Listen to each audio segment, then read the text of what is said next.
Okay, so this is the last part of the theory part, right? And we'll open up to Q&A after that. And it's always the kind of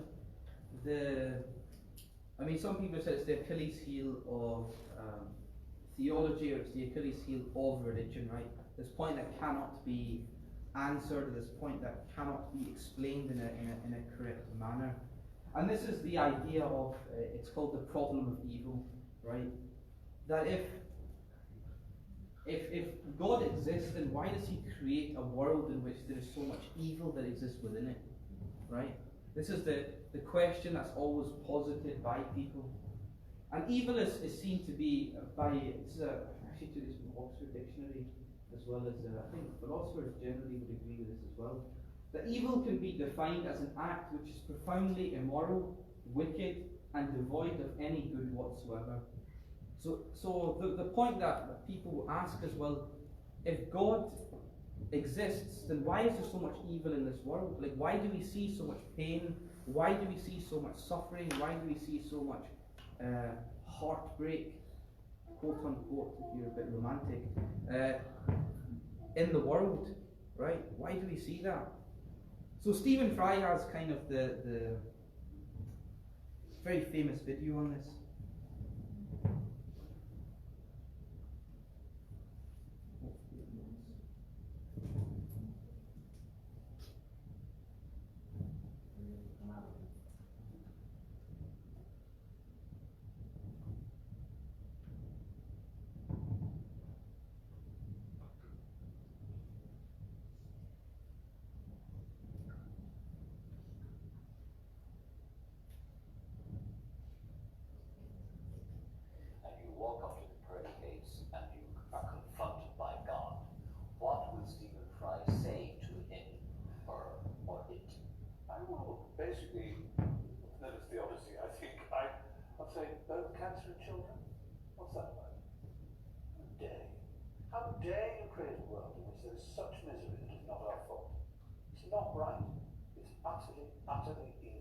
Why should I respect a capricious, mean-minded, stupid God who creates a world which is so full of injustice and pain?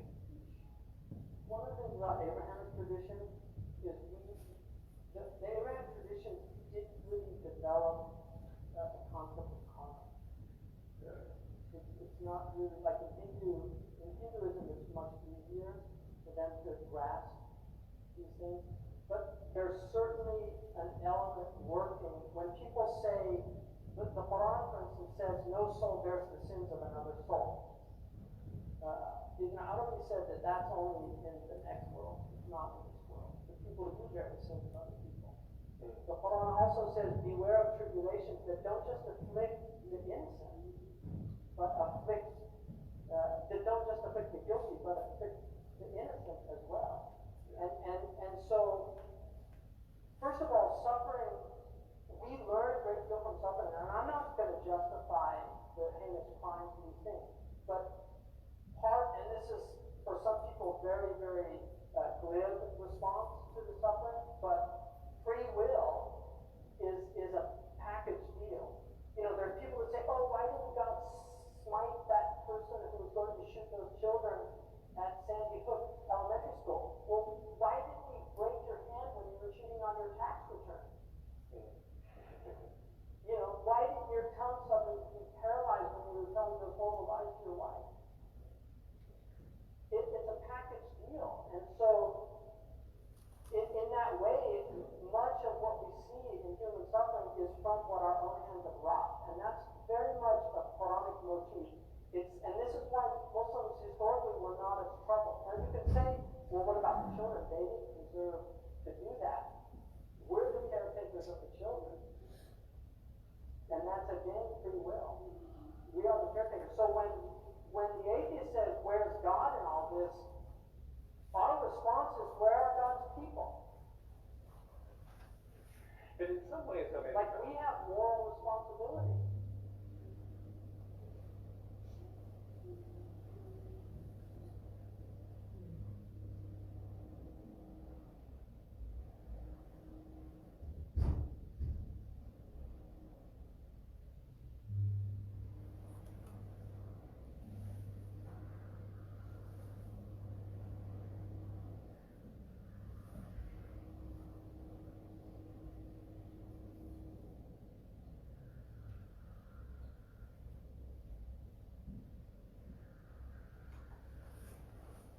sure to get the.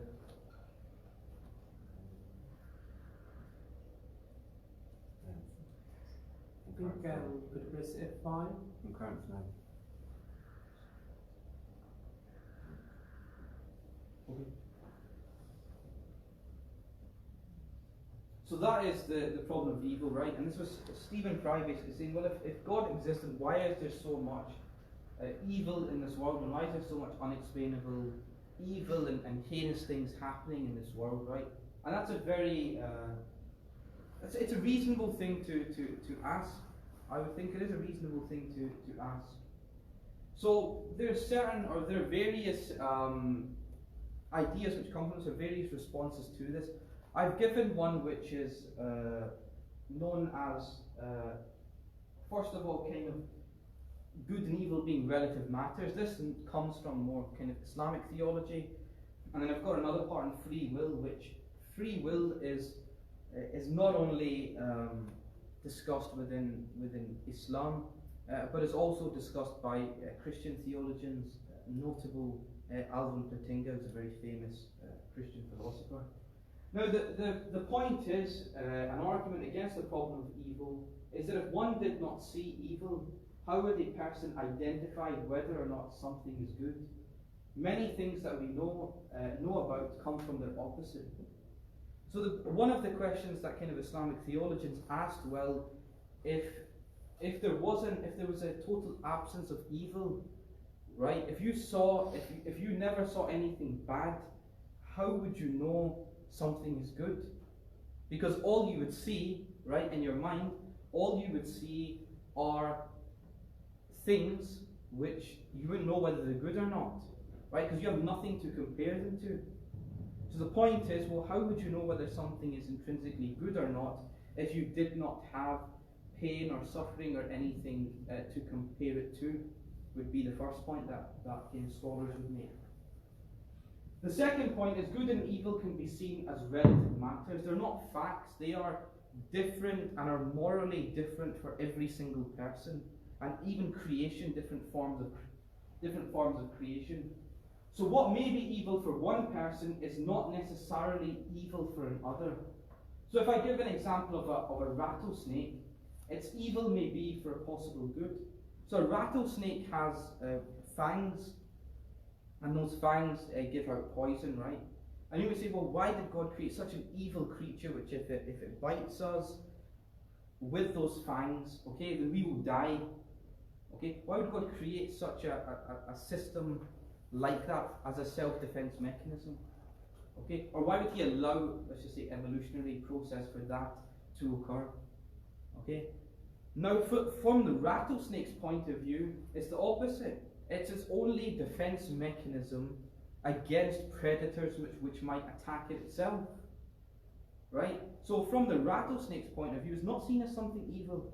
It's seen as a good thing to have, which has meant that its morals, and these are all things which are subjective. Pain or things which you might see as being evil are subjective things. You would also need evil in order for good to come about, such as the act of forgiveness. So if the world was perfect in its way, you wouldn't have virtues of goodness.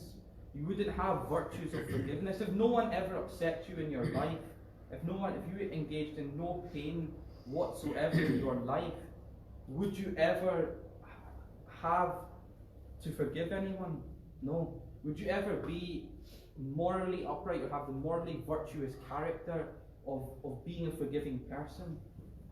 Right? You wouldn't, because you've never had to do that. So one of the kind of explanations of that is the fact that you need a portion of evil, you need an evil thing, you need to go through pain and suffering in order to bring out those virtuous characteristics from within the self, from within oneself. So that's the kind of basic arguments about whether they are moral matters or whether they are absolute, right? And the second point is, like I said, this point is one that's advocated by Christian philosophers as well. Alvin Plantinga has a whole book on free will defense, and this is also something which is mentioned within Muslim traditional Islamic theology as well. is this idea that humans have been given the ability to choose their actions and make their own decisions. Now this is, since I'm in Edinburgh, David Hume, right? He says, I don't know if any people know David Hume. He's from Edinburgh Uni. He's very famous, right? Enlightenment period. People are nodding their heads on that. We've got Adam Smith, who's there. But anyway, so he's an interesting point, and David Hume makes this idea of liberty being something which people have this ability to choose, right? Having the ability of choice is something which is ultimately a very virtuous thing to have. Okay? Hume makes that point, and we agree with that. That's not a point that we have a contention with. Why? Because this is seen as a greater benefit than to have no free will and no choice at all. So if there is someone who says to you, well, you're going to a wedding, for instance, and the only thing that's available to yourself is stale bread, right? The only thing that's available to you is stale bread. And then someone else says, well, you've got the choice of either the stale bread or you've got the choice of biryani, right? Biryani is a very famous one. Or you've got different types of bread. Or you've got you've got the ability to have you've got a choice of making different types of bread. You've got anything you would want. You've got an open chef who is available to make anything you want, right? So you've got one side, you've got something which you've only got one choice and one option, or you've got something which has numerous choices. Of course, what would a rational person accept? Would you still take the More stale bread? choices. The more choices, right? And Hume basically says that that's rational. Of course, that's basically what everyone would want, right? Everyone would want to live in a world, everyone would want to live in a world which they have choices, okay? So therefore, if you have choices and decisions to make, and you have control and choices and deliberation of your actions, therefore they do come with consequences, right? It would only be fair if you have no control of your actions and no control of your ability, right? And evil things happen to you, then you would say, well, that's not fair. Okay? Fair enough. But if you have free will, you have choices, you have options, you have a rational faculty which you can deliberate, and you can choose, and you can use your resolve, right? All of these things which Aristotle talks about. If you have all of these faculties as a rational faculty inside your mind, then there should be consequences to it, right? There should be. You can't. As Sheikh Hamza mentioned, it's a package deal. You can't have your cake and eat it, as he was making a point of. So this also means that people, if they have this free will, are free to commit good or evil actions, as God cannot create people who only do good and state that they still have complete free will. So I can't say to you, I command you only to do good, right? And I say, you've got a choice. You say, how is that a choice? If I'm only allowed to do good, yeah, but it's good. But it's still not a choice, right? So you can't have, as Sheikh comes to mind, you can't have your cake and eat it. You can't say, well, we can only do good things, and therefore we lose free will, but that's it. And this is why Islam people are responsible for their own actions and will be held accountable for the choices that they will make from their own free will. And this is again a kind of dissimilarity that we have, or a difference that we have within Christian theology, is that we don't have this idea of Sayyidina Isa alayhi salam, and symbolically the cross is meant to kind of almost replicate the fact that he is bearing the burden of people's sins on his back, and then therefore he is God is sacrificing his son for those sins, right? We don't have that idea that people are responsible for other people's sins. In Islam, every single person is responsible for their own actions and for their own actions alone. Okay? Which means that you are judged based upon the choices that you make. Based upon the choices and based upon the decisions and the deliberation of the acts which you choose to do and the acts which you choose to commit to, they are what you are judged upon. So a few theodicies to ponder. So defences are normally against kind of people who believe in no God and we're kind of using logic and rationale and reason behind it. Theodicies are typically used for people who believe but still have this question, right? If someone passes away, you might think, well, why did God take, my father away from me, or why did Allah subhanahu wa ta'ala allow this trial and tribulation to happen to me in this difficult part of my life?